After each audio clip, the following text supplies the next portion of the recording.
నీ మాటలు నీ నోట రాకూడదు.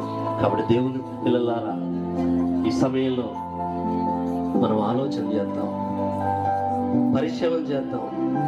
ఒకవేళ ఏ సమయంలోనైనా నీ నోటితో ఒకవేళ దేవుడు నా ప్రార్థన ఆలకించట్లేదు, నేను ఎంత ప్రయాసపడి నేను ప్రార్థన చేస్తూ ఉంటే దేవుడు ఆలకించటం లేదు, నాకు సమాధానం ఇవ్వటం లేదు అని ఒకవేళ నిరుత్సాహపడ్డావేమో, అదేవిధంగా దేవుడు నా కుటుంబాన్ని కట్టడం లేదు, నా పిల్లల విషయం పట్టించుకోవట్లేదు, నా భర్త విషయం పట్టించుకోవట్లేదు, నా భార్య విషయం పట్టించుకోవట్లేదు, నేను ఎంత కష్టపడ్డా కానీ ఆ కష్టార్జితాన్ని నేను అనుభవించలేకపోతూ ఉన్నాను, నాలో ఉన్నటువంటి అనారోగ్యం నన్ను విడిచిపోదు, దేవుడు నన్ను స్వస్థపరచడం లేదు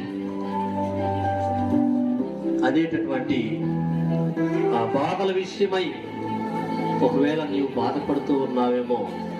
కానీ దేవుడు చెప్తా ఉన్నాడు, తల్లి మరచినా మరవచ్చునేమో గాని, తండ్రి విడిచిపెట్టవచ్చునేమో గాని, నేను నిన్ను మరువను, నేను నిన్ను విడువను, నిన్నెన్నడను విడువను, ఎడబాయను అని ప్రభు నీతో నాతో చెప్తా ఉన్నాడు.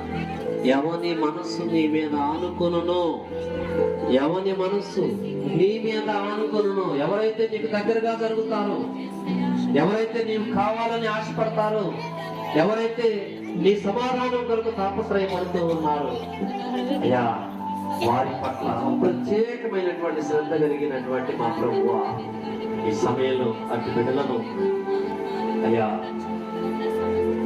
మీరు పరిశీలన చేయండి. ప్రార్థన చేసుకుందాం.